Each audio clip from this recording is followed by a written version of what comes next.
Good morning dear students. इससे पिछले video में हम लोगों ने डिस्कस किया था electrical properties of the heart. बहुत बहुत थैंक यू तुम लोगों का। तुम लोगों ने बहुत अच्छे कमेंट्स लिखे। अब मैं आप लोगों के सामने जो वीडियो बनाने जा रहा हूँ वो है mechanical properties of cardiac muscle. तो ये प्रॉपर्टीज हैं इलेक्ट्रिकल प्रॉपर्टीज जो हम लोग डिस्कस कर चुके हैं। Autorhythmicity, excitability, conductivity. Mechanical properties of heart है कंट्रैक्टिलिटी, और इसके साथ में हम लोग डिस्कस करेंगे Starling's law of force of contraction. इसकी बहुत इंपॉर्टेंट वैल्यू है जो हम आपको बताएंगे। उसके अलावा अदर मैकेनिकल कंट्रैक्टाइल प्रॉपर्टीज हैं लाइक इफेक्ट ऑफ टेम्परेचर, क्या होता है कार्डियक मसल पर, लाइगेचर्स कैसे करते हैं फ्रॉग हार्ट को डिसेक्ट करके, कैसे हार्ट ब्लॉक प्रोड्यूस करते हैं, उसका क्या इफेक्ट होता है, एक्स्ट्रा सिस्टोल क्या है, कंपेंसेटरी पॉज क्या है, रिफ्रैक्टिव पीरियड हार्ट में बहुत लॉन्ग है उसके क्या यूजेस हैं, ऑल और नल्ला क्या है, staircase phenomenon, summation of stimuli, and what is the effect of vagal stimulation and vagal escape. So इसको हमने दो पार्ट में डिवाइड किया है। फर्स्ट पार्ट में हम कंट्रैक्टिलिटी और Starling's law of force of contraction discuss करेंगे, उसका एक वीडियो है। उसके बाद में ये जो प्रॉपर्टीज है इसके लिए हम दूसरा वीडियो बनाएंगे। तो we will start from contractility. The human heart as we know has a special electrical system for rhythmical self excitation and repetitive contractions, यानी अपने आप से एक्साइट होता है और कंट्रैक्शन होते रहते हैं repeatedly life long from the fetal life, जो हमने पहले डिस्कस किया था कि 1 महीने पर यानी 4 वीक में स्टार्ट होता है हार्ट का कंट्रैक्शन और लाइफ लॉन्ग चलता रहता है। और per day approximately 1 lakh times यह हार्ट कंट्रैक्ट करता है, और पूरी लाइफ में एवरेज लाइफ में 3 बिलियन टाइम्स ये हार्ट कंट्रैक्ट करता है। ये skeletal muscle, smooth muscle, cardiac muscle के डायग्राम है। आप सब लोग मालूम है कि स्केलेटल मसल स्ट्राइटेड है और वॉलेंट्री है। स्मूथ मसल अनस्ट्राइटेड है और इनवॉलेंट्री है। कार्डियक मसल इनवॉलेंट्री है और स्ट्राइटेड है। और स्ट्राइशन के साथ साथ देखिए ब्रांच्ड है, इसमें ब्रांचिंग होती है और बीच में इंटरकैलेटेड डिस्क भी होती है। तो अब कार्डियक मसल फाइबर्स के बारे में बात करते हैं। ये जो कार्डियक मसल सेल है यहाँ से लेके यहाँ तक मसल सेल, ठीक है, इनवॉलेंट्री और स्ट्राइटेड तो है ही है। एक मसल सेल की लेंथ 100 माइक्रोमीटर है और 15 माइक्रोमीटर ब्रॉड होते हैं।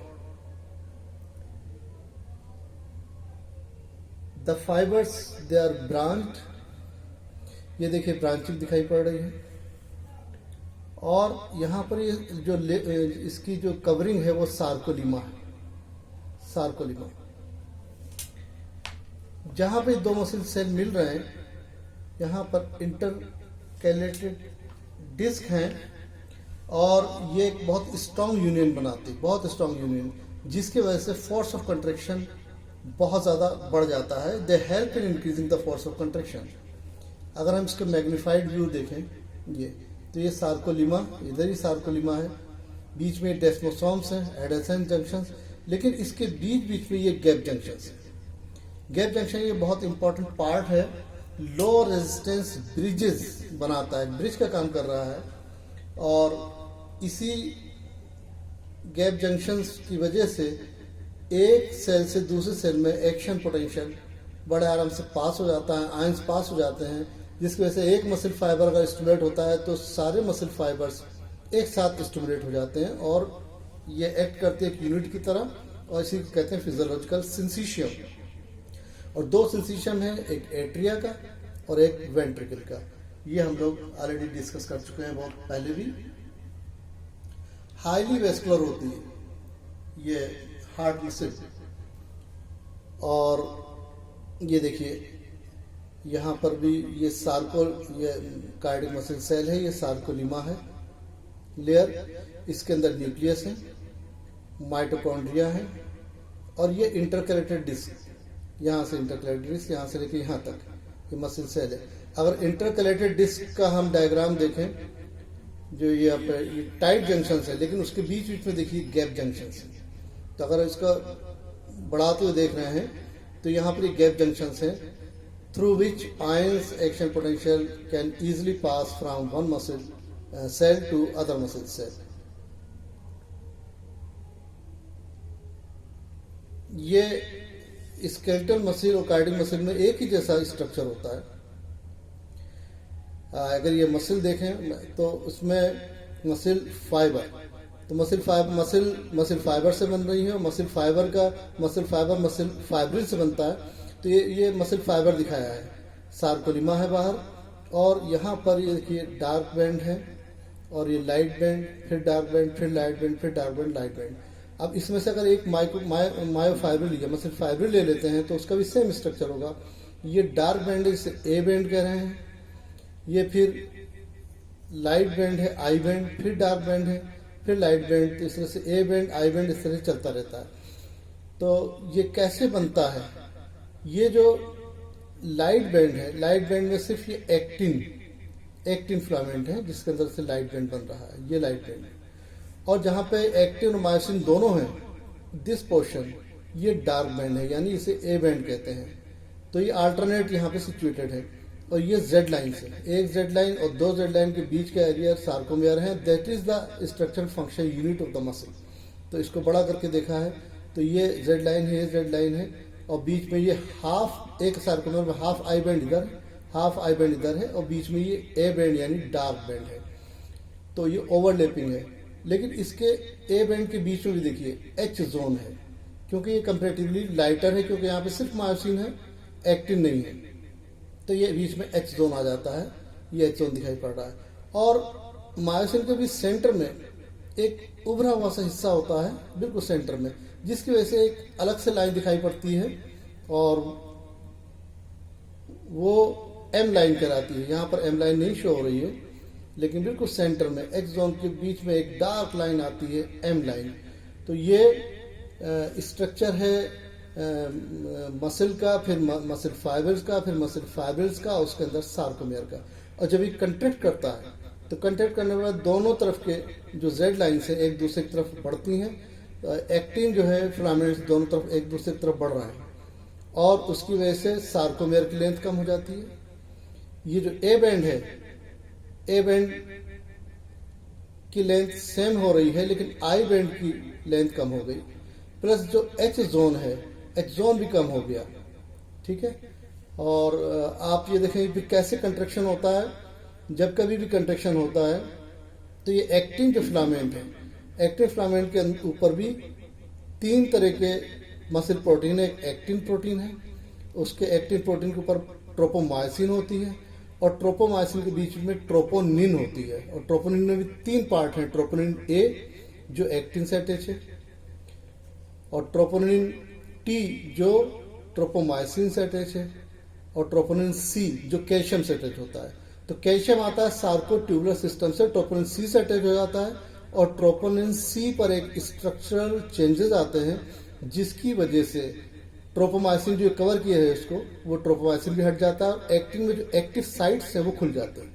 एक्टिव साइट खुलते ही जो मायोसिन के जो फिलामेंट में मायोसिन मॉलिक्यूल्स होते हैं, वो मॉलिक्यूल्स के जो हेड हैं वो उस एक्टिव साइट्स में अटैच हो जाते हैं, और उसको कहते हैं क्रॉस ब्रिज फॉर्मेशन।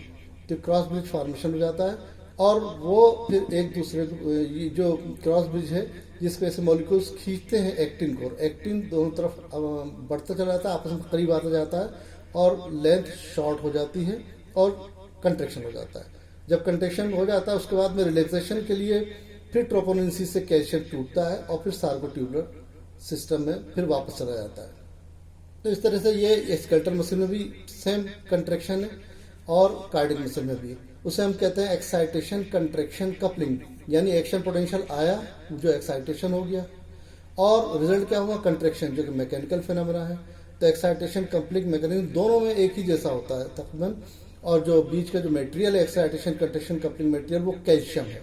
तो ये चीज़ स्केलेटल मसल में भी आप लोगों ने पढ़ी होगी और कार्डियक मसल में भी उसी तरह से कंट्रैक्शन हो रहा है, लेकिन जो डिफरेंसेस हैं वो हम यहाँ पे डिस्कस करेंगे। देखिए सार्कोट्यूबुलर सिस्टम स्केलेटल मसल का है, सार्कोट्यूबुलर सिस्टम। ये सार्कोमेयर दिखाया है, यहाँ पे एक्टिन फिलामेंट है, ये मायोसिन फिलामेंट है, और ये टी ट्यूबुल्स है, ट्रांसवर्स ट्यूबुल्स, और ये सार्कोप्लाज्मिक रेटिकुलम है यानी L longitudinal tubules, L tubules. ये एक एल ट्यूबुल दिखा दी है, और एल ट्यूबुल्स के दोनों तरफ ये सिस्टन्स हैं, सोलन पार्ट है सिस्टन्स, और इसी के अंदर कैल्शियम भरा होता है। तो एक सिस्टन ये और एक सिस्टन ये और टी ट्यूबुल मिलके बनता है ट्रायड। तो आप देखिए यहाँ पर एक सार्कोमेयर के बीच में दो ट्रायड है, एक ये और एक ये स्केलेटल मसल में है। और दूसरी बात, ये जो टी ट्यूबुल है ये कहाँ पर ओपन हो रहा है? एक्टिन मायोसिन के जंक्शन पर ये ओपन हो रहा है। कार्डियक मसल में क्या होता है? कार्डियक मसल में भी वेल डेवलप्ड सार्कोप्लाज्मिक रेटिकुलम है, लेकिन जितना डेवलप्ड स्केलेटल मसल में है उतना डेवलप इसमें नहीं होता, और स्मूथ मसल में तो बहुत ही पोरली डेवलप्ड है। तो एक तो ये डिफरेंस हो गया कि सार्कोप्लाज्मिक रेटिकुलम थोड़ा सा वेल डेवलप होने के बावजूद भी स्केलेटल मसल से थोड़ा सा कम डेवलप्ड है। दूसरी ये जो टी ट्यूबुल है, ये देखिए कहाँ ओपन हो रहा है, यहाँ पर एक्टिन मायोसिन के जंक्शन पे है, लेकिन यहाँ पर जो टी ट्यूबुल है जेड लाइन पर ओपन हो रहा है। ये डिफरेंस हो गया। तो अगर हम एक सार्कोमेयर में देखें, एक सार्कोमेयर में आधा ट्राइड ये है और आधा ट्राइड ये लॉन्गिट्यूडनल चैनल है और ये सिस्टर्न है। तो दोनों मिलके एक ट्राइड आ रहा है, जबकि यहाँ पर दो ट्राइड है। एक ये डिफरेंस हो गया। एक और डिफरेंस होता है कि जो कैल्शियम आयन यहाँ सिस्टर्न से निकल रहे हैं, लेकिन यहाँ जो कैल्शियम है ट्यूबुल्स के थ्रू भी जाते हैं। और ट्यूबुल्स में किसके थ्रू जाते हैं? ये extra cellular fluid. Calcium ion बहुत ज़्यादा एक्स्ट्रा सेलर फ्लूइड से भी आता है, वो ट्यूबुल के अंदर होता हुआ यहाँ पर कैल्शियम आयन आ जाता है, और कुछ कैल्शियम आयन यहाँ आता है, जबकि यहाँ पर मैक्सिमम कैल्शियम आयन ये सिस्टम से आते हैं। तो ये एक डिफरेंस है। तो कार्डियक मसल जो है कैल्शियम आयन के लिए एक्स्ट्रा सेलर फ्लूइड पर बहुत ज़्यादा डिपेंड करती है। ठीक है, तो हम इसमें क्या क्या सिमिलरिटीज हैं और क्या क्या डिफरेंसेस हैं वो डिस्कस करेंगे। तो फर्स्ट मेन मैकेनिकल प्रॉपर्टी जो है हार्ट की वो है कंट्रैक्टिलिटी, और contractility is ability of tissue such as muscle to shorten in length, that is contraction after receiving a stimulus। कोई भी स्टिमुलस देता है तो मसल की लेंथ शॉर्ट होती है, उसे हम कंट्रैक्टिलिटी कहते हैं। या हम ये भी कह सकते हैं कि the mechanical changes and mechanical shortening of the muscle in response to a stimulus is contractility। Molecular basis for the cardiac muscle contraction, contraction शास्त्र में, या excitation contraction coupling mechanism is similar to that of the skeletal muscle contraction, जो हम बता चुके हैं आपको। The cardiac muscle has contractile proteins same actin, myosin and even the tropomyosin और troponin जो चारों प्रोटीन है, they are arranged in the sarcomere just like in the skeletal muscle। और साथ ही साथ कैरेक्टरिस्टिक्स ए बैंड भी है, आई बैंड है, एच बैंड है, एम लाइन और जेड लाइन से। ये तो सिमिलरिटीज हो गई, but there are some exceptions. तो एक्सेप्शंस क्या हैं जो हम लोग अभी डिस्कस किए हैं? सार्कोप्लाज्मिक रेटिकुलम यानी longitudinal L tubules is well developed but not as well developed as in skeletal muscle. Strength of cardiac muscle contraction depends on the calcium ions in extracellular fluid to a great extent in cardiac muscle. T tubules are wider and located at the Z lines, unlike at the actin or myosin band, dark band or light band junction in the skeletal muscle।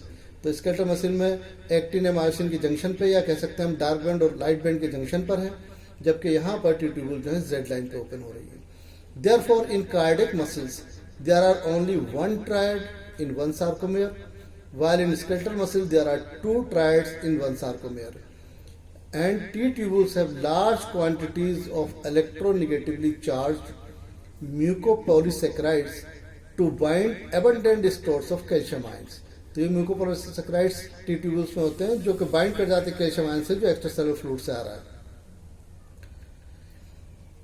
Hence, at the time of action potential generation, In addition to calcium ions released from the sarcoplasmic reticulum, a large quantity of calcium ion is also diffused from T tubules into the sarcoplasm. यानी L tubule या sarcoplasmic reticulum से ही नहीं बल्कि T tubule से भी through extracellular fluid from extracellular fluid T tubule से भी calcium ion जा रहा है। और जो गैप जंक्शन है जो यहाँ पे कार्डियक मसल में है, the presence of gap junction which act as low resistance bridge for the transfer of current in action potential and other molecules and ions from one cell to other. Cardiac muscles are highly vascular, having very rich capillary network, and cardiac muscles are involuntary muscles with absence of external intervention due to presence of pacemaker tissue. यानी skeletal muscle में तो stimulus की बाहर से जरूरत है तब contraction होता है, लेकिन कार्डियक मसल में क्योंकि पेसमेकर टिश्यू है, ऐसे नोड है, तो automatically without any external intervention without any external stimulus ये एक्शन पोटेंशियल जनरेट होता रहता है और मसल कंट्रैक्ट करती रहती है। ये डिफरेंसेस हो गए, ये कंट्रैक्टिलिटी हो गई। अब एक बहुत इंपॉर्टेंट पार्ट है Starling's law of force of contraction. इसको थोड़ा सा एक्स्ट्रा कंसंट्रेशन के साथ समझें कि Starling's law of force of contraction क्या है और इसकी वैल्यू क्या है। ये देखिए, ये शो कर रहा है सार्कोमियर लेंथ, और सार्कोमियर लेंथ का मतलब है मसल फाइबर की लेंथ। मसल फाइबर की पूरी मसल फाइबर और ये मसल की लेंथ ये शो कर रहा है, initial length of muscle fibre, और ये शो कर रहा है टेंशन डेवलप्ड या फोर्स ऑफ कंट्रैक्शन। तो यहाँ आप देखिए ये ऊपर को जा रहा है, ये शो कर रहा है कि force of contraction of heart is directly proportional to the initial length of muscle fibre. अगर मसल फाइबर की लेंथ बढ़ेगी तो फोर्स ऑफ कंट्रैक्शन बढ़ेगा, हार्ट ज़्यादा फोर्सफुली कंट्रैक्ट करेगा, और लेंथ कम होगी तो कंट्रैक्शन भी कम होगा।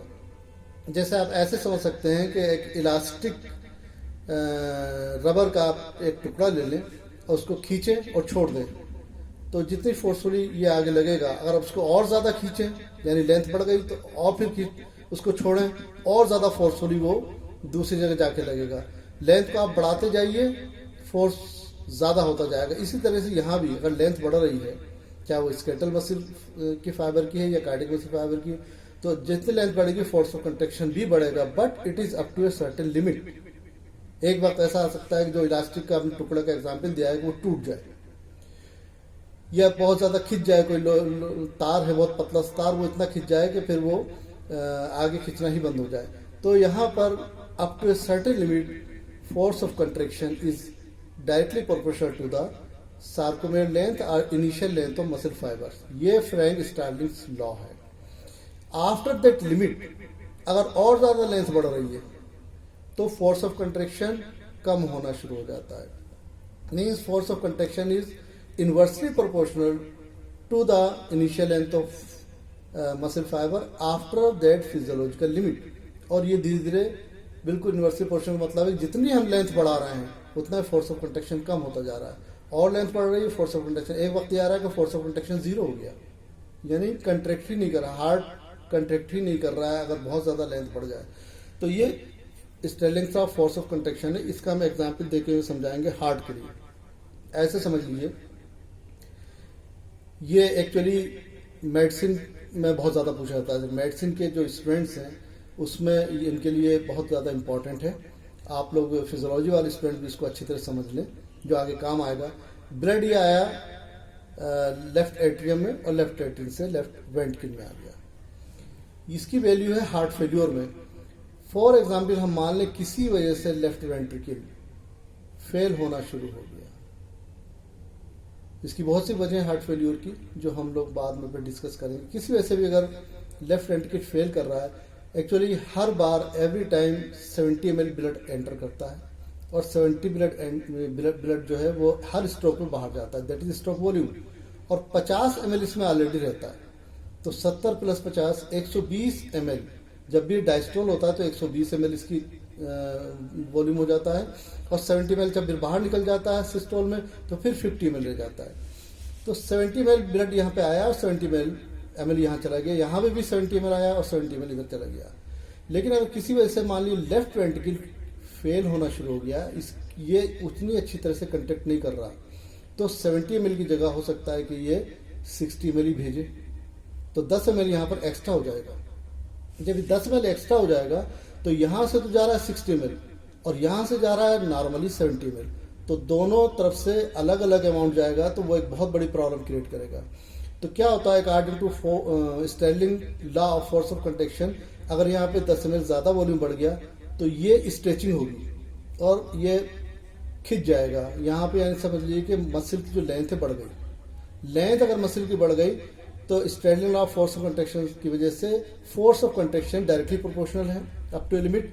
तो फोर्स ऑफ कंट्रैक्शन ज़्यादा फोर्स की तरह ज़्यादा फोर्स के साथ ये लेफ्ट वेंट्रिकल कंट्रैक्ट करेगा और ये फिर से 70 ml इधर पहुंचा देगा।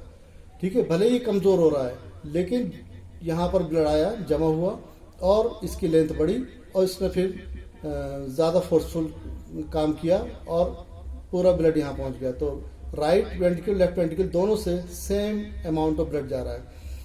अगली बार और ज़्यादा मान लीजिए कमज़ोर हो गया तो और ज़्यादा ब्लड यहाँ पर जमा हो जाएगा, यहाँ से कम ब्लड निकलेगा।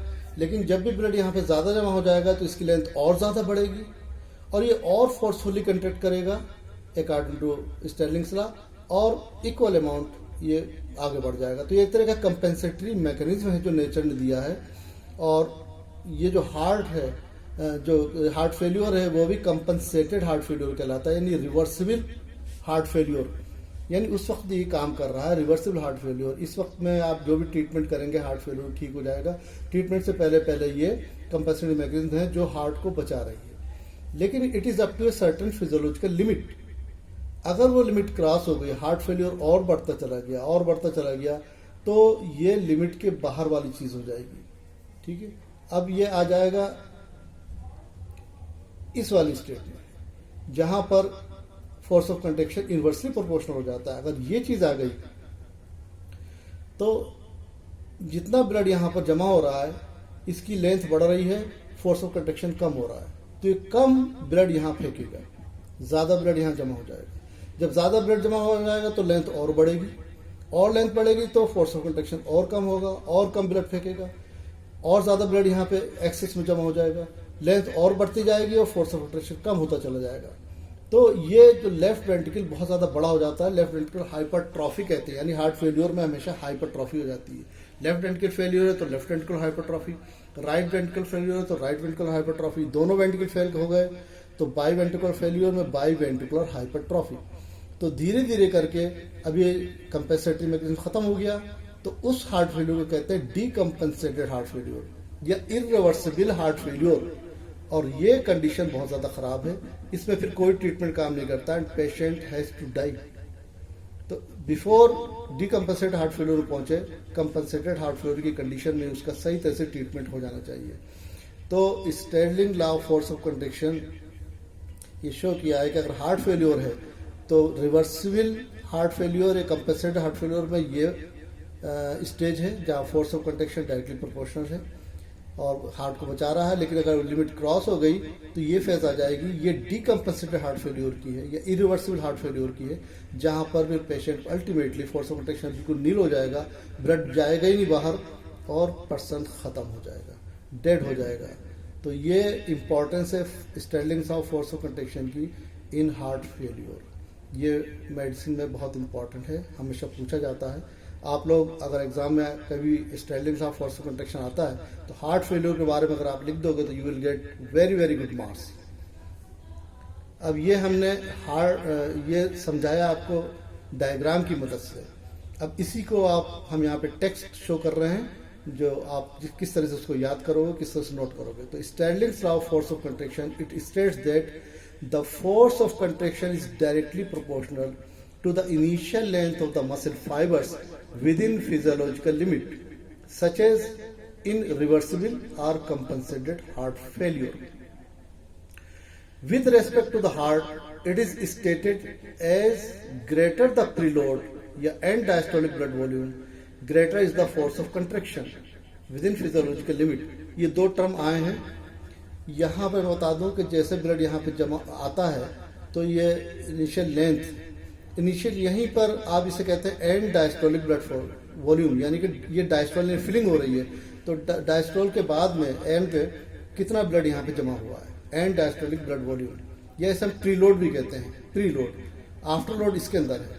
यहाँ पर अगर पेरिफेरल रेजिस्टेंस है ऑल्टा के अंदर तो आफ्टरलोड है, ये प्रीलोड है।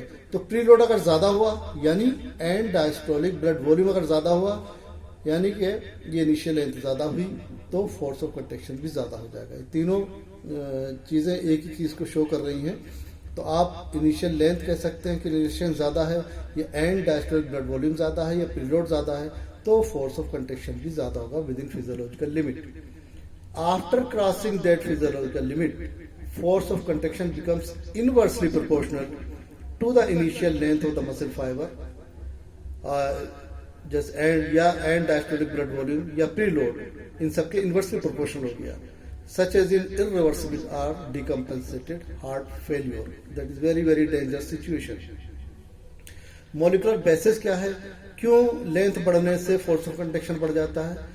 तो क्योंकि जब ब्लड वहां पे ज्यादा आया तो मसिल स्ट्रेच हो गई, एक्टिन और मायोसिन थोड़ा सेपरेट हो गए, exposing active binding sites on the actin molecule. जब ये खींचेंगे तो एक्टिव बाइंडिंग साइट्स और ज्यादा एक्सपोज हो जाएंगी, जिसकी वजह से नंबर ऑफ क्रॉस ब्रिजेस बढ़ जाएंगे। यानी मायोसिन के जो मायोसिन मॉलिक्यूल्स अटैच हो रहे हैं एक्टिन के एक्टिव साइट से, वो नंबर बढ़ जाएंगे, और क्रॉस ब्रिजेस के नंबर बढ़ने से फोर्स ऑफ कंट्रैक्शन ही बढ़ जाएगा। Greater the number of cross bridges greater will be the force of contraction. ये मॉलिक्यूलर बेसिस है स्टाइलिन का। So active filament moves a longer distance in a stretch muscle during contraction, this increases the force of contraction. When the muscle is stretched, resting metabolism increases and there is increase in the temperature बढ़ गया, which result in better enzymatic activity.